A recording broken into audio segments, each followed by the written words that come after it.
और बढ़ रहे हैं आगे बात कोरोना की। देश में कोरोना के मामलों में आज मामूली गिरावट देखी गई है। आज 1,68,000 से ज्यादा नए कोरोना केस सामने आए। 24 घंटे में कोरोना से 277 लोगों की मौत हुई है। सक्रिय मामलों की अगर बात करें तो इस वक्त देश में 8,21,000 से ज्यादा कोरोना मरीजों का इलाज हो रहा है। कोरोना मामले में पहले नंबर पर महाराष्ट्र बना हुआ है, लेकिन अब पश्चिम बंगाल दूसरे नंबर पर आ गया। दिल्ली और तमिलनाडु के बाद कर्नाटक अब 5वें नंबर पर पहुंचा।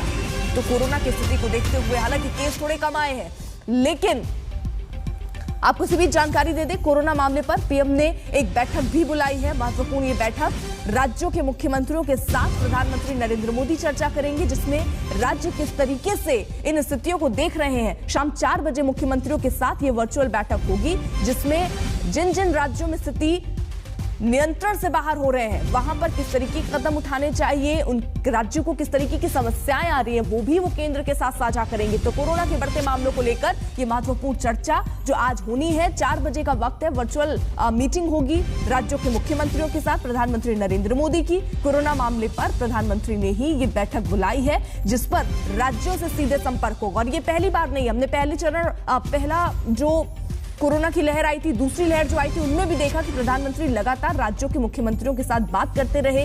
क्या जरूरत राज्यों को है और किस तरीके से उन्होंने स्ट्रैटेजी या रणनीति बनाई है कोरोना से लड़ने के लिए, आवश्यकता उनको क्या लग रही है, केंद्र से किस तरीके की मदद वो चाह रहे हैं और किस तरीके की दिक्कतें उनको आ रही हैं, इन पर जाहिर तौर पर चर्चा होती है। और एक बार फिर से आज शाम 4 बजे जब ये महत्वपूर्ण बैठक कोरोना के लिहाज से होगी, तो राज्य सरकारें अपनी अपनी बातें केंद्र के सामने रखेंगे।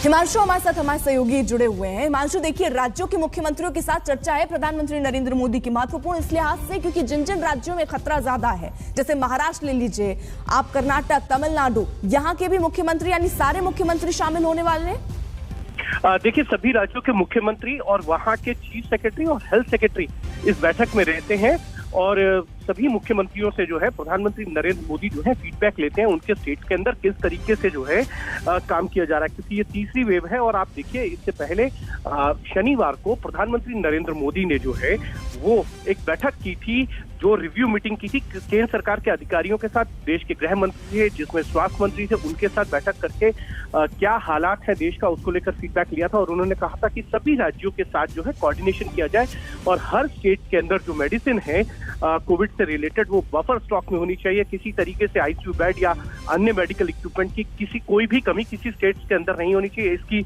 लेकर केंद्र सरकार को हर राज्य की मदद करनी चाहिए। और उसी परिप्रेक्ष्य में अगर देखा जाए तो आज प्रधानमंत्री नरेंद्र मोदी ने 4 बजे सभी राज्यों के मुख्यमंत्रियों की बैठक बुलाई है, जिसमें वो फीडबैक भी लेंगे और ये भी जानेंगे कि वहां की राज्य सरकारें किस तरीके से काम कर रही हैं। क्योंकि कई राज्यों के अंदर, जैसा आपने भी कहा, कि चिंता का विषय है जिस तरीके से कोविड के केस लगातार बढ़ रहे हैं, चाहे उसमें महाराष्ट्र है, दिल्ली है या कर्नाटक है, तमिलनाडु है, इनको लेकर सही में चिंता का विषय है। और इसको लेकर प्रधानमंत्री भी चाहते हैं कि राज्य सरकारें जो है अपने हिसाब से वहां पर जो है स्थिति को देखें और जो भी संभव कदम हो वो उठाए जाएं। जैसे कि देखिए, दिल्ली ने 2 दिन का जो है लॉकडाउन लगाया, फ्राइडे से लेकर मंडे तक। इसको लेकर भी केंद्र सरकार का मानना है कि सभी राज्य सरकारें अपने अपने हिसाब से वहां पर गाइडलाइंस देखें और क्या सिचुएशन है उसको लेकर कदम उठाएं। ठीक है हिमांशु, रहिए जरा साथ। देखिए, जरा हम आपको आंकड़ों के हिसाब से समझाते हैं कि स्थितियां क्या बनी हुई हैं।